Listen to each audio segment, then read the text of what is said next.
Hello and welcome to my channel. My name is Mohammed Kantawi and I am a university teacher. I teach in Wargla. Today's session would be about Strengthen Your Vocabulary, the series of Strengthen Your Vocabulary. We shall be talking about another phenomenon. Last time we spoke about suffixation, and today we shall be talking about prefixation, prefixes. And so we have got 5 points to speak about concerning prefixation. The first point is about the definition of prefix. How do we define prefix or prefix? A prefix is a morpheme that is used before a root or before a word. For example, the word happy, to make a prefix before it would say unhappy. So un is a morpheme. It has meaning. It is meant to change the meaning of the word happy, which has a positive meaning, and then unhappy to have a negative meaning. And other prefixes, like for example de, like dehydrate, like for example also the prefix inter, which means between, for example interact, international, intermarriage. And so this is the prefix. It's a morpheme that goes before the root or before the word to change its meaning mostly. The second point that I shall be talking about is the nature of prefixes. What is the nature of prefixes? As you can notice, prefixes are used, we say prefixes or prefixes, are used to change the meaning of a certain word. For example, you can notice that the word happy has a particular meaning, and unhappy, though it is the same grammatical function, which is adjective, so it is adjective and adjective, but the meaning changes. Happy is not like unhappy, they are opposites. Prefixes can be used also to either to change the verbs into other verbs, or to change adjectives into other adjectives, or to change nouns into other nouns. And so for example, the adjective known, someone who is known, famous, if I add the prefix un, I say unknown, someone who is not famous. And I can also add the prefix ill, and I say ill-known, someone who is known notoriously, someone who is notorious, who is infamous. He is famous for something that is bad or negative. So ill-known with a hyphen. And then the third point is about prefixes,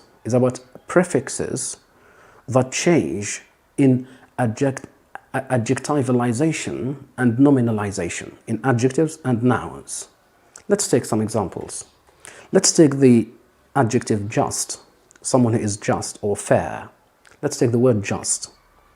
Now, if I want to make the opposite of just with a prefix, I would say unjust, and I chose un as a prefix, and that's an adjective.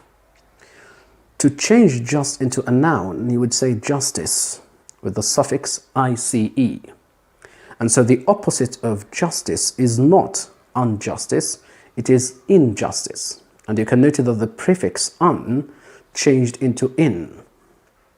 The same thing for the adjective equal. The word is equal, it's an adjective. If I want to make the opposite of equal, I would say unequal, unequal. But the noun wouldn't be unequality, it would be inequality, inequality. And you can notice that I changed the prefix un into the prefix in. And so prefixes can change from adjectives to nouns within the same root, which is, for example, just and equal. Point number 4 is about prefixes and meaning. What are the meanings of prefixes? Let's take some examples, because we have got a lot of prefixes in English. We can't relate them all in this episode. I shall be talking about some famous or commonly used prefixes, and I shall explain their meanings. Let's take, for example, the prefix inter. The prefix inter is a Latin prefix, which means between or among. And so if I put inter into a root, I would say, for example, international, you can notice that there is a prefix and a root, which is nation, and a suffix, which is al. And so no doubt, Internation, it means among nation or between nations. That's why it is international, it is worldly. It means among or between all nations of the world. Another prefix would be ab or ib. It's pronounced ib, but it's written ab, ab. It's a prefix which means away from or off double F, O double F, O double F. And so, for example, if we take the adjective normal, that's someone who is normal. The opposite of normal is abnormal, abnormal. And then we have got another prefix which is D. For example, from the word hydrate, which has got to do with water, I would say the verb to dehydrate, it means to remove water from something. And so the word de, it means to remove something. For example, dehydrate, another example would be decentralize, it means to remove from the center or away from the center. But sometimes the word de doesn't mean exactly the opposite, because we have got the noun skill, and I would say to de-skill. To de-skill, it means to put a skill into someone, to instill a skill into someone, or to teach a skill to someone. And so the word de doesn't always mean the opposite or something negative. Another prefix would be tri or tree, which means three. The word angle, and when we add tree to it, we'd say triangle. So it is that shape, this kind of triangle. It's from three angles. It's the shape that has three angles, triangle. Another word would be the pod, and from the pod we have got the tripod. A tripod like the camera I am using to film my videos. So it is a tripod. It's a pod with three pillars. Another prefix would be un. Un, it means the opposite, no doubt. So for example, take the word decided. I say undecided.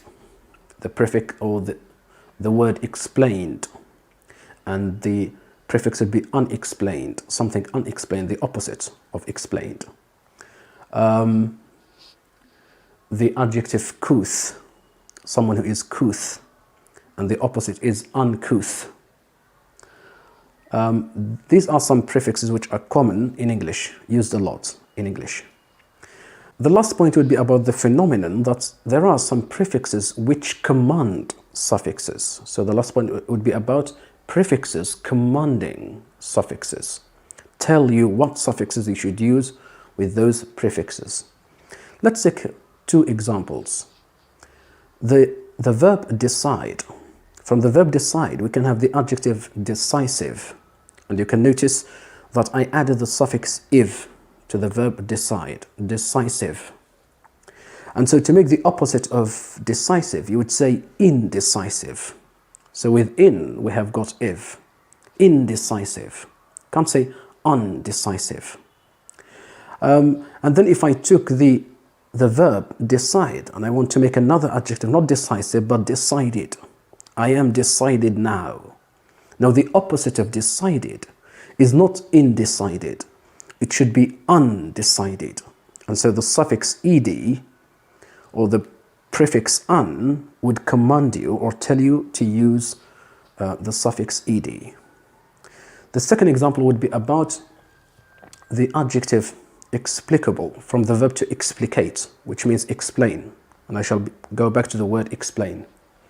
Explicable, as you can notice, it ends in the suffix able, able. And so the prefix that you should use here to make the opposite, you would say inexplicable. So it should be inexplicable. But from the same word, which is explain, because we have in English explainable. But I want to take the verb explain and make it into another adjective, which is a past participle, which is explained, ed. And so I can't simply go and put in before explain to make it inexplained. That's wrong. English doesn't go this way. And so you have to use unexplained. And so the suffix un commands you to use ed with the verb explain to make it an adjective, and then to make it the opposite. And so these are the points that I want to speak about concerning this episode, about strengthening your vocabulary. We spoke about 5 points. We spoke about the definition of prefixation. We spoke about the nature of prefixes or prefixation. We spoke about prefixes changing in adjectivalisation and nominalisation. And we spoke about prefixes commanding suffixes. And then the last point would be about prefixes and meaning. Some prefix that I chose, and I gave you the meaning about those prefixes. And mostly those prefixes are Latin. They are taken from the Latin language. Thank you so much, and goodbye.